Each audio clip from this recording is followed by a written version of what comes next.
Good evening, everybody. This is your host, Huge Pop from the Huge Pop Wrestling Podcast. Tonight I have Reek on the right of me. I also have our special guest tonight is an American female professional wrestler. Her championships and accomplishments are as follows. She has held the AIWF CWE Vixens Championship. She was the first ever ranked number 3 in the AIWF. Her roles in the women's wrestling are as follows. She's a singles wrestler, tag team wrestler, a personal valet. Our guest begins her ringing career in 2012. She was trained by none other than Francisco Chiazzo and Rain. Her signature move is Lightning Strike DDT. Please welcome to the HPWP Stormie Lee. How you doing today? Hi, good. Thank you for having me. Absolutely. Thank you for coming aboard. Yeah, thank you for coming Absolutely. aboard. Rico, I'll let you start. I usually always start the questions, so I'll let you start the questions tonight. Oh, I just want to know, so when did you get started and how did you get started into the wrestling business? I actually had met a couple people that did wrestling. So like when I was younger, I watched wrestling with my grandfather, and that was like the big thing. It was like we got together and we watched wrestling. And I was so young, I don't have a ton of memories from it, but I remember that it was something that we did together, and it was something that really brought us together and made us close. So when I got older, I never thought anything about it really. But I met a friend who did wrestling and introduced me to a school. I won't name drop the school because I was not properly trained at the school that I was originally at. So that was in 2012 originally. I met Francisco at about a year in. And we just like met at a show, and that was that. We, said hi, bye, that kind of thing. And then I ended up getting hurt because I was not trained properly. So I took about a year off, and then came back to a show to work Santana Garrett, and Francisco was actually there. And he gave me some tips on my match, some advice, basically told me, you're terrible without telling me you're terrible. He did it in a nice, the coaching type way, he's like, well, you're not the total shits, but you're not the best, and he said, if you're really into doing this and you really want to do this, let me put you, I know Bonnie, Max and Rain, she's doing training now. So if you really want to do this, I'll get you over there with her and she can get you trained the right way. And in this same night was kind of like the first night that Frank and I kind of had our, we consider it our love at first sight moment, because we met, and 3 months later we were living together. So I trained with Bonnie, and then on the off time, I was managing Frank. So we would go to shows and I would learn on the road through him, and I would practice before the shows that he was on, and I would get in ring time, and I'd get in there and set up the ring, tear down the ring, get a little training in, get my manager training in, where I got really lucky that I was able to train in a ring and do my basic training with Rain. But I also got to be spoiled and get to live on the road and watch that kind of training happen. So I kind of was really blessed that I was able to do that. I wasn't just stuck in a ring or stuck in a, 4 walls to do all my training. I was able to be on the road and do all my training. So I was really, really fortunate with being able to do that. Nice. So because I always like to hear everybody's answer on this. Do you remember your first ever match you watched? First match I watched was a Lunger Blaze and Bull Nakano. I don't remember what show it was, but I remember just being obsessed with the Lunger Blaze and just thinking wow, that's really cool. I want to be like that. Nice. It's like the psychology, their chemistry in the ring. It's just, I go back and watch it now and I'm like, wow, they were on to something then. And now that's what I kind of tried to model some of my stuff after some of the stuff that Bull did, because in my training I became more of a Bull Nakano fan because I was more of like the heel type. I wasn't the rah yay, although I will always love Lunger Blaze Medusa for dumping the title in the trash can on live television. Now she'll always be my favorite just because of that, because it was so just bold and just like jaw-dropping moment that everyone was like, oh my God. Like, did that really just happen? Yeah. Jacina Nuez, thank you for jumping in chat. Hello, Stormie. Stormie Lee, you're amazing. So we have people in the chat already. Don't forget to Oh, that's good.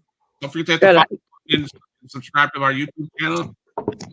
Coming out, had some bad training, you got some good training through after you met Francisco. So, how much influence and encouragement did you get from Chiazzo along with your journey in wrestling? I mean, it was limitless. As long as I had the desire to learn and desire to like figure new things out and to do it and actually put in the real effort to get it done and to become a professional wrestler, he was like an open book. I mean, he just flooded me with knowledge 24/7.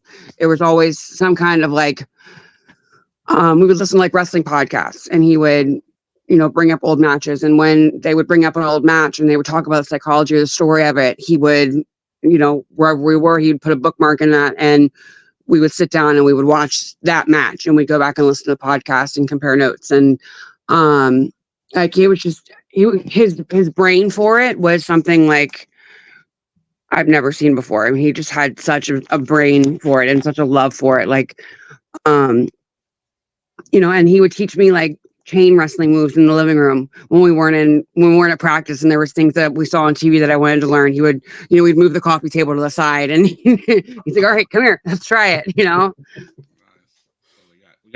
we got in living room practice. That's good. Yeah, we had our own little in living room. Probably not the wisest thing to do. We broke a coffee table, but Hey, that's all right. So growing up and watching wrestling, who were your favorites? Like growing up, was it always female wrestlers that you liked, or was there a male wrestler that you liked? I loved Macho Man, and I loved Miss Elizabeth. Okay. And Macho Man was just out of this world character. I thought it was just the coolest thing. He was just always Macho Man, and I just loved his character. As far as women, the first one I really, really, really started to like want to take after and be like was actually Beth Phoenix. And that was like so later on, because my younger years, I didn't think that was a possibility to ever do. It was my older years that I realized that this could be something that I could do. And she like was around the time that I got back into watching wrestling, and I just loved everything about her. She just had the confidence, and she was a bigger girl, and she, her stories that she told in all of her matches, like, when I was younger, I was a Trish Stratus fan too. I did love Trish Stratus. She was one of my favorites. And I loved the whole Edge and Lita gimmick that they did. That was one of my favorites. I liked watching Lita in that. Okay. When they had the whole Matt Hardy kind of, that was real life stuff right there. So it's like the first time to bring that and just let it just explode on TV. Yeah, and to this day, that's one of my favorite storylines ever. Like, it's unfortunate that like it happened the way that it did, but I just thought that was so cool that like it made it so much more real, because it was real. It was so much more believable because it was real and it was happening. And they monetized that. They were genius to monetize that. But sure, the situation's unfortunate, but to be able to just be okay with using that in business was like cool. Mm-hmm. Have you guys ever had that in your company where there was backstage beef, real life beef, and they just let it be handled out in the ring? There actually was with with Frank. There was this long well-known thing with another guy. And I mean, I'll say it was Bruce Santee. It was something stupid and something small, and it was like, but it turned into beef. And I remember that we did a show, and we were doing a series of shows for AWA and up in Tennessee, right when that promotion started. And it was the very first one they ever did. And the guy that came to wrestle Santee backed out and didn't want to. He heard that Bruce was too rough or something like that. And so the guy was free to work him and didn't show.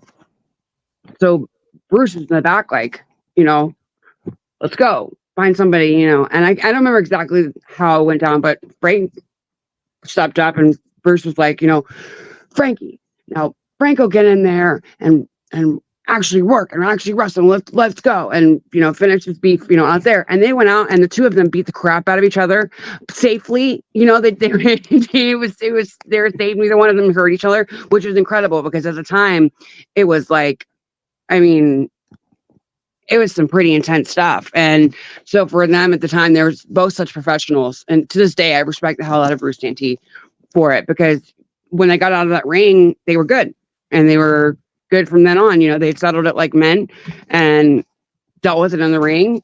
And that was the first time I had ever seen something like that, like real stuff actually happen. And I was on the sideline going, "Oh my God, this is bad. This is bad. Oh my God." So the whole time I'm freaking out. And I knew Bruce wasn't going to hurt him. I was in no fear that either one of them would intentionally take liberties and hurt the other one. I knew they're both professional enough that they could do it. But I knew it hurt. I knew it hurt. I knew that some of those punches did not feel the best. And that, Frank gave it right back to him. But it made for a hell of a match. Absolutely. Yeah. Yep. And I think that it's awesome when you take real life situations and you just, settle it out there, because it brings more action. And like you said, guys just get in a ring with each other, or girls, they just really go at each other, but they're professional about it. Yeah. So it puts on a better show. Yeah. And that's what I think is missing something today too. Is like, things used to get handled like that. You handled it in the ring and you dealt with each other, and, you gave a couple snug ones to the other one and you guys handled your shit there. But now, if people take liberties, now you just can't trust any, you can trust people, but it's not like the old days where that was how it was done and respected, and that's how you handled things, Mm-hmm. Absolutely. So you guys now Nunez is here still. He's on Facebook. He asked this question. So we were going to get later to this question, but since he's on here, the topic I was going to be under is outside of wrestling. And I know Frank, he was when I interviewed him in October, he was so passionate about the Journeyman, the movie. He even sent me a director's cut to watch it. So I let him know, because he was so into feedback. He needed that feedback. He wanted the feedback, Oh, yeah. And that's so cool. So Nunez is, how did the Journeyman name come about for the wrestling movie? Well, Journeyman itself is, from what I understand, it's like a traveler and someone who does the traveling and does the roads and makes the towns. And so we couldn't think of any better way to describe him other than as a journeyman, because that's what they did. He made the towns. He got in the car. Even when we didn't want to, and he was tired and beat up and exhausted and just didn't have it in him, he was in the car on the road to the next show. So we thought it really just defined him and defined the picture of showing, us out on the road and our life together and how things were. So I think that the Journeyman, I think Paul Stewart, the director and writer, I think he was one that initially said, "Well, what about Journeyman? You used Journeyman," and they were throwing things together, and they just said, "Just Journeyman," and I was like, "That's perfect. You don't need to add anything else. Just Journeyman. That describes you to a T right there." So you were part of that movie, correct? Yeah. Oh yeah, I was Paul Stewart basically lived with us for like a year. The poor guy was on the road with us 24/7. He was at our house 24/7. His poor wife and daughter, I'm sure, suffered the consequences of that. Now, were you in WrestleTopia as well, or was that just Francisco? No, I did some stuff for WrestleTopia as well. Yeah, Justin DeSan did a couple things with us. That was part of our AWA stint up in Nashville. Okay. So not only were you guys wrestlers, you guys were in the movies, etc. So what other hobbies do you have outside of the wrestling, the business? My current hobbies include scrapbooking. I'm on a scrapbooking kick right now. I'm trying to preserve all of our memories, so I'm doing a scrapbooking kick right now. Together we used to collect action figures and Disney stuff. So I collect Disney snow globes, and they were called Jim Shore action figures. They're like these hand painted Disney statues. They're just beautiful. Frank was a big wrestling action figure. He's got every LJN, every Remco, every Hasbro. I swear his collection takes up like my entire craft room.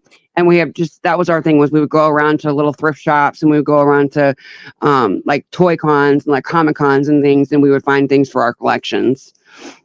Yeah, so that's my wife and I are kind of the same, because my wife is a humongous Disney fan, and she gets these mystery boxes from Disney all the time.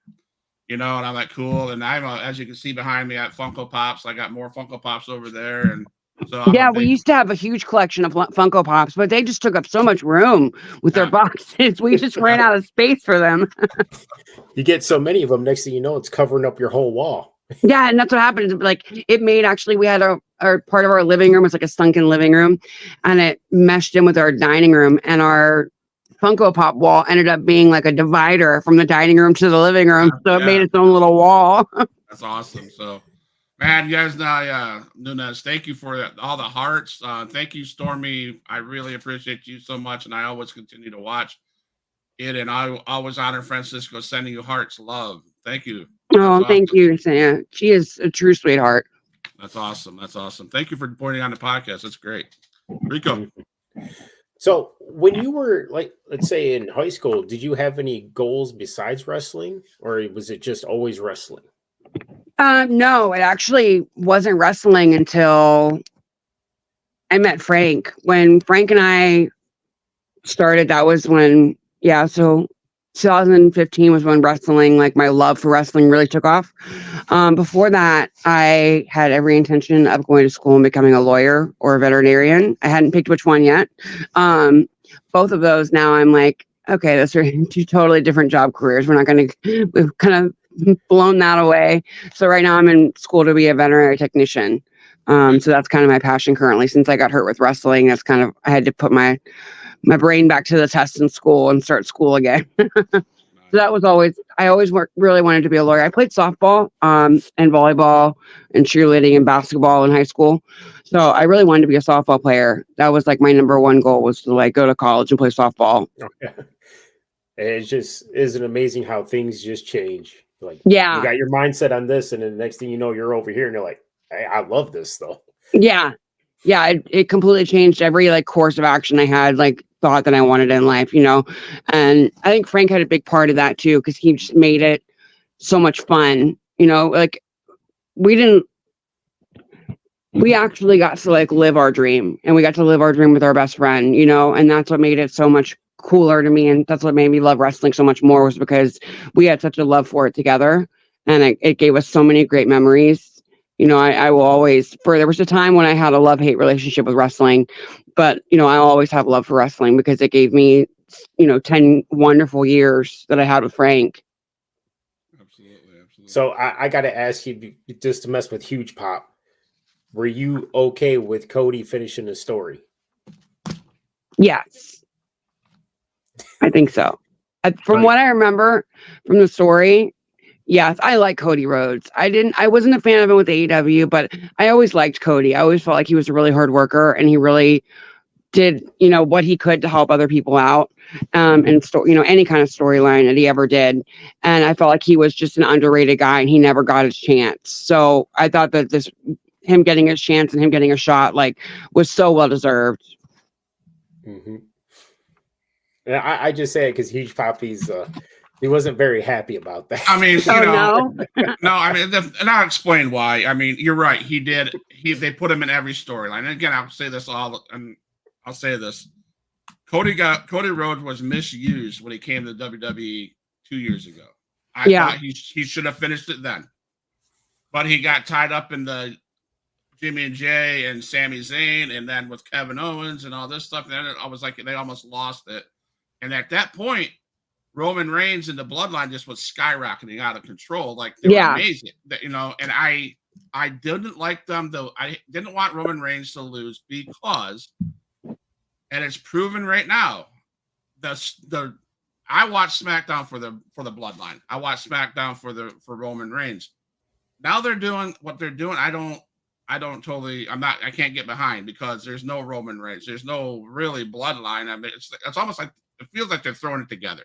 Yeah. But I had a feeling that was going to happen once Cody Rhodes was champion. Nothing against Cody Rhodes, I just don't know what the storylines are going to be going forward. And I guess as a fan, I'm sure Francisco, and I know Francisco, when we talked back in October, he said one of the most important things is just tell a story. Yeah. He loved telling stories. That was huge for him. I just don't understand this story now. Yeah. And I guess it'll take time. So yes, yeah, I was not happy with Cody Rhodes winning because I'm a big storyline fan. So now, do you remember your first match? Now you wrestled for Shine, correct? I did. Yeah. So can you walk us through your career with Shine, your ups and downs? You had a championship there too. If I'm correct. I didn't have a championship. I came close. I almost had a championship. So I started out working. My very first match was against a character called Maria, which was Allison Kay in a mask. Don't tell anybody. I was the Queen of the South, or Queen of Florida at the time. I hadn't picked up the Queen of the Southeast moniker yet. And it was good. She was great. She walked me like through everything, and I was so nervous and I was terrified because I was like, okay, this is like the biggest thing I've ever been on. You know, I'm with all these great women workers. I'm like, I felt like I paled in comparison. But she was great. Her and Lexi Fife were instrumental in helping me like get my head together and, you know, keep it together for the match. I did a long run with my trainer Rain, where she came back and from her accident, and she never was supposed to be able to wrestle again, and she came back and worked in Shine, and it was just when I was starting to get my comeuppance and make my name for myself when she decided to come back. So her and I had a little bit of a feud there. And the other girl I trained with, I think she goes by Fallon Henley now. Her name was Tesha Price back then. Her and I trained together. So she did some stuff with the Bonnie and I thing. And my last match at Shine was, I was with Brandy Lauren, and that was not my last match. I'm sorry. That was before my concussion, or it was the match of my concussion was against Shotzi. And she did a cannonball in the corner. It was a great match. From what I can remember, I hit my head on the turnbuckle the wrong way and knocked myself unconscious. So that kind of ended. We were supposed to have this great match, and that kind of ended that. And then we did a bunch of stuff in Queens, New York. I miss Queens. Queens, New York was a crazy wrestling. Like I didn't expect it to be the wrestling town that it was. It was just, we did it at Laboom nightclub, and it was insane. Their crowd was just crazy. And I did a tag. I was champion there. I was tag champion with Kimberly. I'm so sorry. Don't tell Kimberly I forgot that. My memory is not what it used to be. Since that concussion, my memory is just not what it used to be. But Kimberly and I did have a run. We did with the Hex, with Marty Bell and Allison Kay. That was a blast. I loved those matches. I always got my behind kicked, but it was always fun. Yeah. Awesome. So who was someone that you just wish you could have had a match with? Dream match.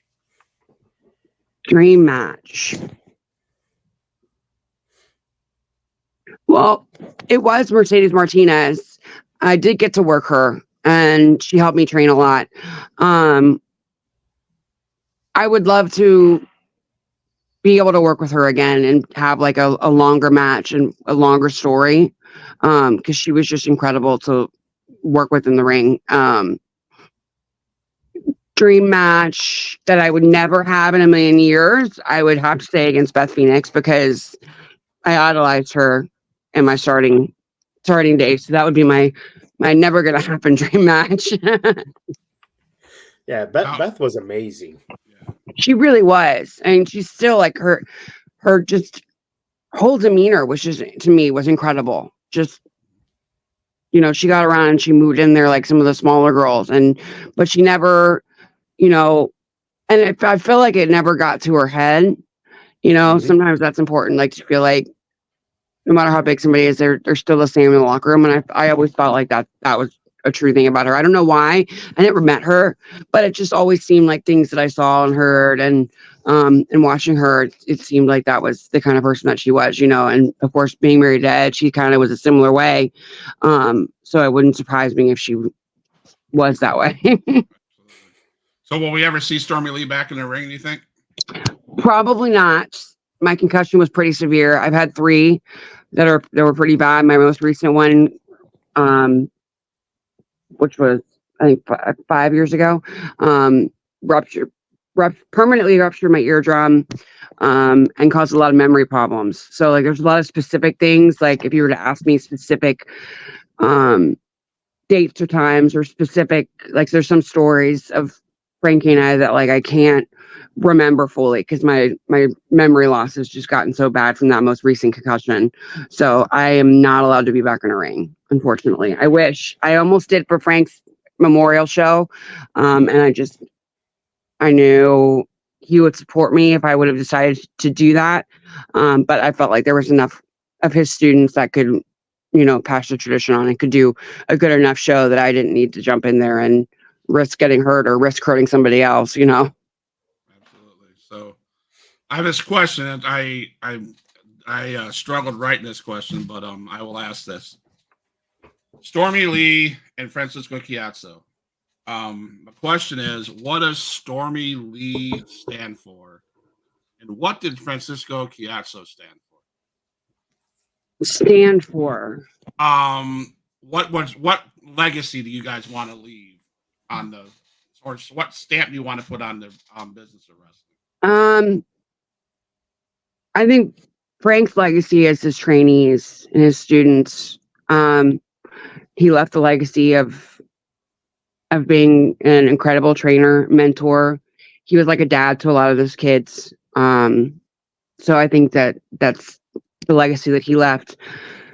I don't really know if I feel like I was in it long enough to leave any kind of like standing legacy. I mean, I tried to do my career like old school, and have some of those morals and, gosh, that's a hard question for me. It's easy for Frank, but for me, I felt like I didn't do that much to leave anything. I hope that, I know that there are people that enjoyed watching me wrestle and enjoyed what I did, and I made some little kids' days sometimes. So that's good for me, and knowing that I left that kind of impression for like little kids, and I'm hoping I left a role model type impression for little girls who, may not think that they can do whatever they want, but I hope I taught some young girls that they can, and they can, do anything they set their mind to, and they deserve to be with someone like Frank who treats them well. And yeah, I know that you kind of veered off your question. I'm sorry. That's all right. Dr. Red Tyler says, hello to Stormie Lee. She was my first ladies champion ever. Just great back in CWE. Oh, yes. Good old CWE Vixens, the Wallard title. So I had my CWE Vixens championship was said world internet champion or intercontinental champion or something, but it was spelled wrong. So it was spelled WOLRD. So that was the big joke, was that I was the Wallards women's champion, women's champion of the Wallard. The Wallard. There you go. That's awesome. That's a good story. So I still have that belt too. Actually, it's my keepsake belt. Awesome. So do you try to help out any of the up and coming talent? I do. Yeah, that was one thing I always tried to do, was I tried to take a book from Frank, and I had no place training people per se. But I always made sure at Shine that, if there was girls that needed help, or I felt like maybe could use an insight about their match or about their story or something like really cool, I tried to step in and help that in that way where I could. I really tried to bring in any girls that would come in to train with Frank. I tried to make sure that I was there at least a couple of times and tried to work with them. I remember there was one specific worker, I won't mention her, who she is, but she was not the greatest, and she just wasn't getting it. And I remember like she was training with a bunch of men, And I remember just pulling her aside at Shine one day and just saying, hey, if you need something or you need a woman's opinion or you want a woman's opinion and, you need anything, I'm just a phone call away. I remember giving her my phone number and telling her she should come on train with us. And she's actually doing really, really well now. So yeah, I tried to take one from Frank's book and help give back like I was lucky enough to receive, the fortune that I had. You ever get to the WWN FIP training center and where they hold their matches? I've been there a couple times. They actually are just right down the road from me now. I have not been back since Frank's memorial show. I went back to take some students, some boots of his, and it was just too hard to be there because he was such a force and such a presence everywhere, and especially at that training center, he was just, you could just feel him not there, So, but the training center is an incredible place. They've got Puerto Rican hound dogs helping out with training now. Sideshows helping out with training now. I think there was one other person, Billy Grace is helping out. So they're all in good hands. Frank left them all in more than capable hands. And I know Sal's doing a good job with running those shows now and making sure that the young guys get talent and young guys get to show their talent. That's what's great about those proving ground shows is like the students and the younger guys getting to show their talent every week. It's not a huge building, but man, it erupts. The small building erupts and those people get really excited and they love it. Yeah, absolutely. So, yeah. So without throwing anybody, well, I'm going to ask you to throw somebody's name out. Who do you see anybody right now or lately that you see them as, man, I see them as going to the big leagues like AEW, WWE, something like that?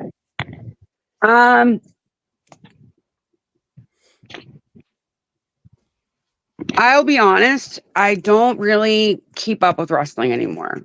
It hurts too much. Gotcha. But I know that I'd love to see Lindsay Snow get a spot somewhere. I love Lindsay Snow. Her and I trained a little bit together. I would love to see her. I think she deserves a shot somewhere. I know she's gotten to do some AEW stuff, but I would love to see her get a shot somewhere that she deserves. Gotcha. So I always do this probably halfway through the show. I always throw these questions out. My wife and I run an emergency shelter for foster kids here in the Panhandle of Florida. So we care for 9 kids at a time, and that's what we do. So I do the podcast as a form of self-care because I really believe self-care is important to absolutely to go in your life. So I take the hour I take to talk to wrestling stars and Rico for an hour 4 times a week, and it helps my self-care. So of course, when I say I have kids, they always want to know what Mr. Scott's doing, blah blah blah. So I tell them, hey, we're going to talk to a wrestler, an old a retired wrestler, etc., etc. Well, we want to ask questions, so bear with me. I got like 8 to 10 questions. They come from kids, so okay. They're gonna be basics. They're really gonna be basics, and one of them. Okay, good. You're having this for dinners, but I don't know if this is your favorite food. So your favorite food? My favorite food is Olive Garden's chicken and gnocchi soup.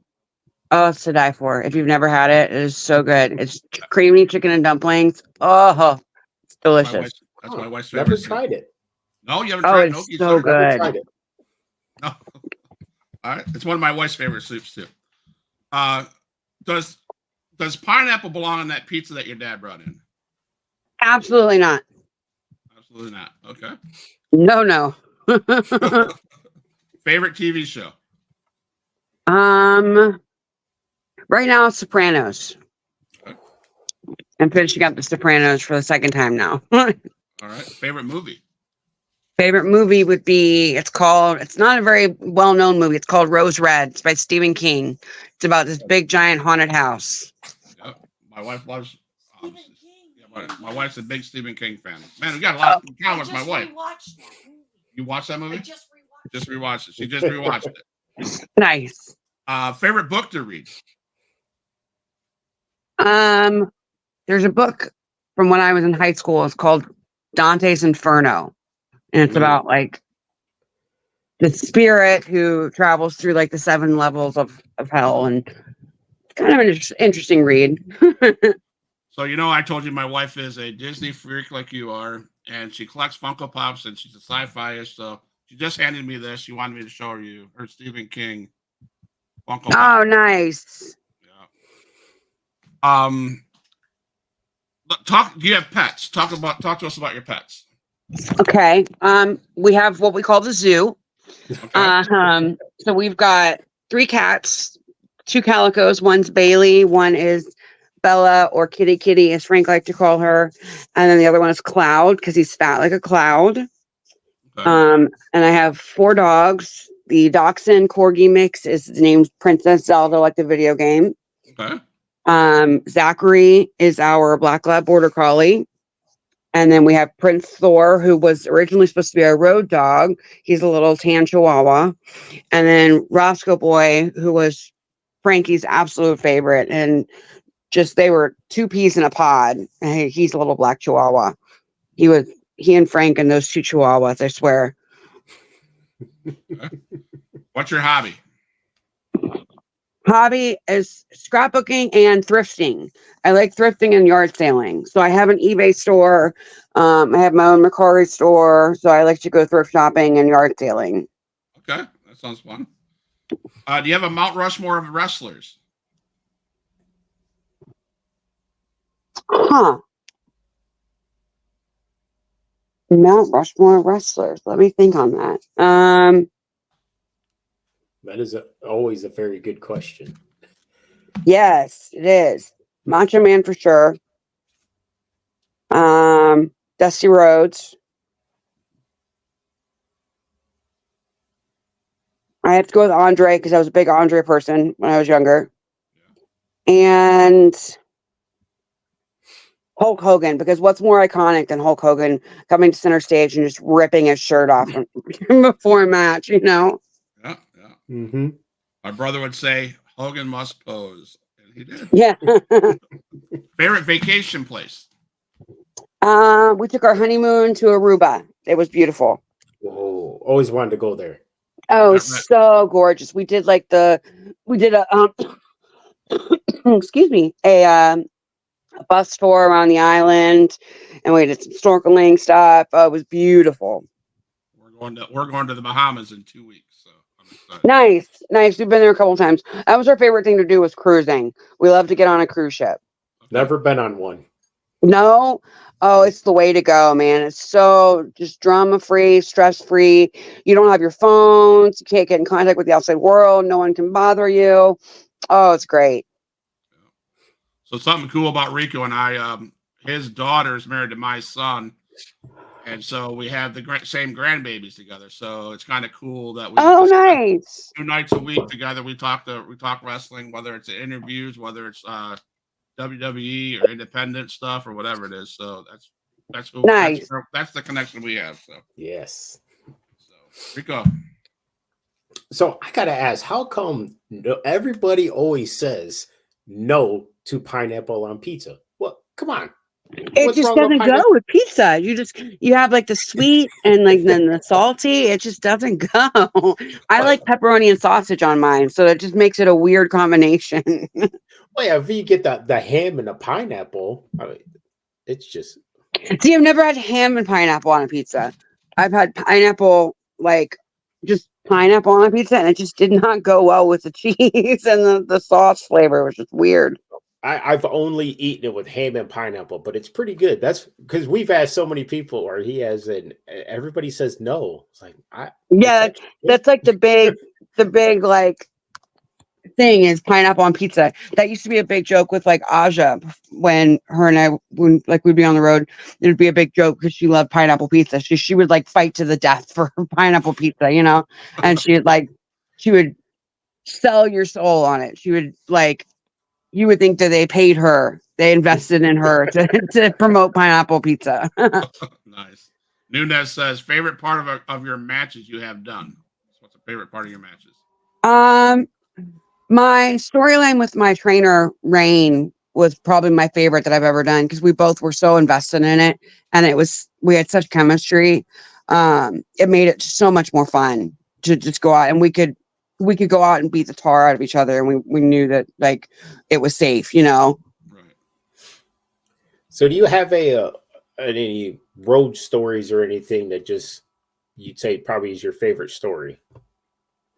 I don't think I have anything particular, like one favorite story. Frank and I used to just love to go to like little places on the road. So we love to support small businesses. So if we could stay at like a little Airbnb, or like a little bed and breakfast, or go to like a mom and pop restaurant, we love doing those kind of things. And we loved seeing like the cheesy road trip things, like the world's largest ball of yarn. We always wanted to go see that. We always wanted to go take Route 66 and drive it across country and see all those lame little things. I remember one time we were on the road with dream killer Eric Wayne and his then girlfriend on the way to Alabama, and we blew a tire, and you could just hear Frank, son of a bitch, goddamn, blah, blah, blah. And he just would get so just animated and upset and just, Jesus Christ, this is the worst thing that could be. I'm like, Frank, relax, it's okay, we're okay, we can just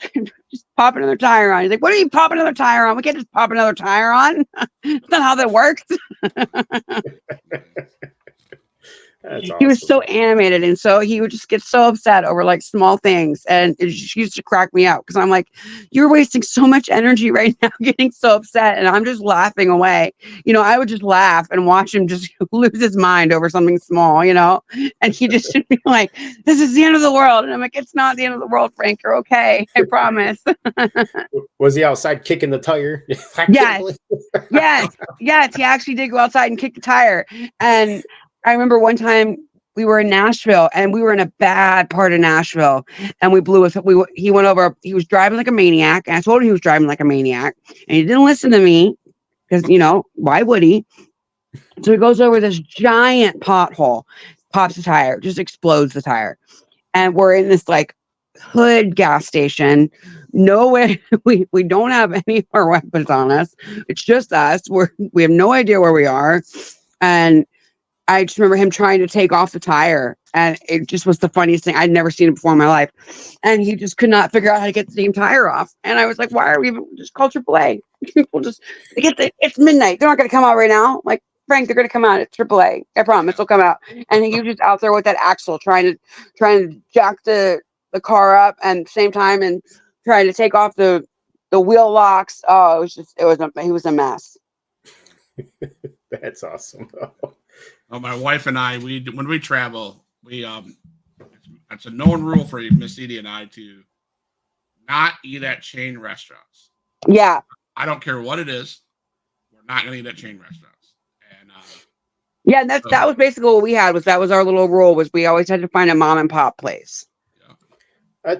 That's what me and my wife, we say. The mom and pop places, they're just the hole in the wall places. They have better food. It's for some reason, it's always just better. I don't know. It is. They care about it more, and the service is always better because it's a little mom and pop place, and they appreciate your business. You're not just another number to them. Yeah. And so their cooking was always so much better, and their prices a lot of times were better too. Mm-hmm. My wife and I traveled to Mississippi with our boys when they were like 10 and 9. I think we were going to New Orleans, and on the way back we came into Mississippi, and we stopped at this mom and pop's restaurant, and the lady comes over, sweet lady. She goes, what would you like to drink? I said, unsweet iced tea. And she looked at me like I was a crazy person. And I'm like, and she looked, she goes, I'll be right back. And I'm like, where are they going? Right. So you watch the lady, and there's about 4 waitresses over on the other side of the restaurant, and they're all huddled around. And I'm like, what are they doing? She comes back and she goes, I got a question. I said, what's that? She goes, how do you make unsweet iced tea? I knew it was coming. That was what it was going to be, but they were surprised about the unsweet iced tea. I'm not making that up. And I'm like, they just didn't ask that question, did they? Yeah. They were dumbfounded. They didn't know how to do it. I'm like, yeah, you were in the South? Yeah. Yeah. Oh yeah. Mhm. My wife says, just bring me a coffee cup with a tea bag and a big ice. Big, that's ice. That's all. Right. Oh So my gosh. as a retired woman of wrestling and one that's been through the business as a wrestler, as a manager, et cetera, with everything that happened in your life, could you give any good advice to any upcoming female wrestlers that want to break into the business? What would you tell them? Stay away from the men. They're the it, so not everybody is about helping you in your career. Not everything. Frank and I were very lucky to have each other, but that's not the case in the business. Is you're not going to find the love of your life in your wrestling guys, and people in general have ulterior motives. So um, I would say stick with the women and find yourself a female trainer that has been around the business for a while and that can help you, and that was around the business be- before the women's revolution and during the women's revolution, and like it is now, because that's where I got really lucky. Was I got to learn the ins and the outs and the do's and the don'ts from other women, and that saved me a lot of time getting scammed, a lot of heartbreak. It sounds silly, but you're not supposed to fraternize with coworkers. Same thing with wrestling. You're not supposed to fraternize with coworkers. So I know that sounds like such a silly thing to say, like such silly advice, but for women, it's dog eat dog. And there are, unfortunately, a lot of shady characters in wrestling. The Me Too movement proved that on its own. So that was where I think a lot of my, Frank and I just happened to be wrestlers when we met. Like, he wasn't my first and my like trainer, if that makes sense. So like Right. we were kind of a freak thing that we had no business finding each other. I don't know how we managed to find each other and how we managed to be so perfect together. But I would say just find yourself another woman that was around before the women's revolution, and not just somebody that just watched some wrestling and then decided they wanted to be a trainer. Find yourself a reputable trainer. And there are very reputable men trainers. I mean, I'm not saying that at all, but for women, it helps to have women who have been through things in the business to help you with your side, because men don't have to deal with some of the same things that women have to deal with coming up. And it's much easier and much better to learn from another woman who's been through those things and who's met those kind of people, to guide you. If any of that makes sense. I know that sounds kind of crazy, but that's a huge thing that I think helped me, was that I had Bonnie as a trainer, and she had been around before the women's evolution. So she was around when, the women's match was a popcorn match, and it wasn't a match that anyone wanted to go see. So she was around for those kind of matches and that kind of environment. So I think that really helped me a lot. But the most important thing is find yourself a reputable trainer. Someone, do your research on your trainers, if it's male, female, regardless, just do your research on your trainer and make sure you're going to the right place and you're putting your money and you're giving them your body and your time. Make sure you're doing it safely. Yeah, and there's I was hearing, I don't know if it's rumors or how true it is, but there's been more of a push in the women's wrestling and especially in WWE. So now they're talking about bringing out the was it the Intercontinental title for women and possibly United States title for women. Really? Yep. Because Wow, they're that would just be getting such a amazing. push, and they're doing so awesome. Yeah, WWE is doing right by the women right now, and I'm really impressed. I'm really glad that they are, because there's some incredible women on that roster that deserve a chance and deserve to be seen. Mm-hmm. So with the wrestling, how important would you say having that personality in wrestling is? Oh, With it's your very, character.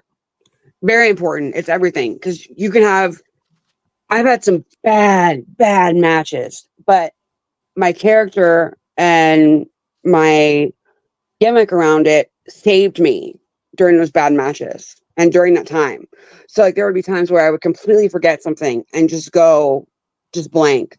But I could stop for a minute and play my character for a minute and just sell or just give, my baby face time while I got time to recuperate, just playing my character. So the character thing is huge. And it's important to, find what you know or what you like and just turn it up. That's how Frank always used to say it. Is that's how he was. It was him in real life. He just multiplied the volume. He just turned the volume up on it. He was the same kind of person inside and outside the ring. I mean, he wasn't the total jerk off that he was sometimes in the ring, but he, had that New Yorker presence and that feel about him. So he just took that and turned up the volume, and that you can have an empty arena explode if you've got the right character and the right personality to be in the ring, and if you can feed off the crowd and you can get your crowd involved and interested in what you're doing and invested in what you're doing. Absolutely. And I will say this, Huge Pop Wrestling Podcast has had the opportunity to interview several guys that, including Francisco himself, that took their life and amped it up. Yeah.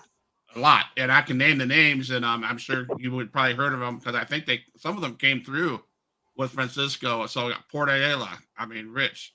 Yeah. That's my boy right there, man. I like Rich. Argus Artois. Yeah. To the 9. He's from 0 to 100 million. Yeah, this guy's way out there, Yeah. He's the exact same in ring as he is out, but he's higher up in the ring. If that makes sense. He's like, he doesn't change who he is, but he amps it up, and it makes it just, he's great.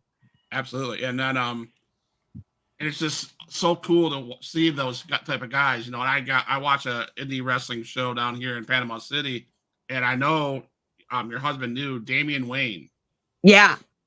He's the same. He's the baby face, but he is that. And that's what he lives, So what you said is, when I say that is because what you said is absolutely correct. Yeah. That's to me as a fan is what I want to see. I want to see an MJF, a guy that lives his life the way he is in the ring. And I'll tell you, Francisco, I guarantee you he does that. I guarantee you he did what you said, because the first time I met him was in October when I had him on the podcast. And I've never seen him before except for on video on YouTube or whatever. This guy is in there. He has his hat on, and he's all this, white shirt. He's like this big tough guy from the Bronx or whatever. Look, that's why we looked on the thing.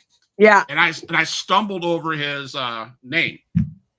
I think I said Francisco Cayazzo, and he goes, "Excuse me," and I said Francisco blah blah. He goes, "Excuse me." I said, "I don't know." He goes, "It's Chiazzo. Now you say it." I'm like, "Oh shit, I messed up this time." So he could see the fear on my face. He goes, "Okay, dude, it's okay." He goes, "You're good." And he went out of character and stuff like that. And that was one amazing time. I know what you mean by how amazing the guy is. When he passed, Facebook was flooded with memories, and you could just tell the love people had for you and the love people had for your husband. Yeah. I have to say he's one of my favorites that I had on the thing, because he was genuine, and after the podcast, he sat 30 minutes in his car talking about stuff. And he says to me, and I will never forget, he goes, "Don't ever give up what you're doing." He goes, "Because you guys are rocking it. You guys do it well." And blah, blah, blah. We talked about WWN, FIP. He hooked me up with the owner or the people at WWN. He said, "Hey, I'll send you a couple autographs." He goes, "But I want you to watch my movie. Give me feedback." And a couple days later, he asked me about feedback. And we had some issues going on with my wife and I and our kids. And I didn't get a chance to watch it then. I watched it later on, and that movie's great. And and I will say this: I want to thank you, because you found this that Frank that he was going to send us, and you found it, and I want to thank you. He signed this for me. Yeah, I remember grabbing that. And then he signed this one. Yeah. So I appreciate you continuing sharing his legacy, his story, and your story. And so that's one of the reasons why I wanted you. I was hoping you'd say yes to come on the show. Because yeah, well, I've had a blast. Thank you for having me, and I'm always down to talk about Frank. Whatever's going to keep his memory out there, you know. Absolutely, and I thank you again, Rico. Do you have anything before we close? Oh no, I just want to say thank you so much for coming aboard on the show, and it's been absolutely. Yeah, so. Stormie, I appreciate you coming on the Huge Pop Wrestling Podcast. This is Stormie Lee. She shared her wrestling career with us. She shared her love for Franco Chiazza with us and the memories he has. We're going to continue living up the memories. I love your Facebook. You are always talking about the things you guys did, and that's so cool. I'm glad to meet you. I'm going to play some music. Don't go nowhere. I'd love to chat for 2 seconds with you after my music closes. Okay. Okay. So here's Pop Wrestling Podcast. I thank you. Thank you, Yacht Nunez. Thank you, Dr. Red Tyler. All you guys that came on the show. Thank you, everyone.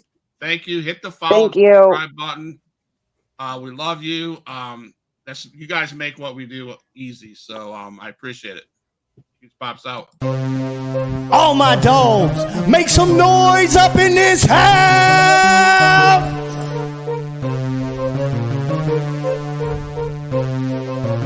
Who is in the house? Who is in the house? It's the gangster of destruction, so you know what's going down. And when the drive-by's coming, then you better hit the grind. Cause when your body hits the canvas, then your head is knocked out. Who is in the house? Who is in the house? It's the gangster of destruction, so you know what's going down. And when the drive-by's coming, then you better hit the grind. Cause when your body hits the canvas, then your head is knocked out. Fight with Adrian Whisper is like a fight with the devil, because when he's dealing with you, you cannot get on this level. Fight with Adrian Whisper is like a fight with a king. It's like a fight with an army. They got the tanks and everything. He's leaving bruises and stitches, possibly leaving you crippled, cause when he sets up the table and sends you straight through the middle. 6 sadistic free, beat that ass with a light bulb. Leave a piece of glass embedded in the back of your skull. Who is in the house? Who is in the house? It's the gangster of destruction, so you know what's going down. And when the drive-by's coming, then you better hit the ground. Cause when your body hits the canvas, then your ass is knocked out. Who is in the house? Who is in the house? It's the gangster of destruction, so you know what's going down. And when the drive-by's coming, then you better hit the ground. Cause when your body hits the canvas, then your ass is knocked out.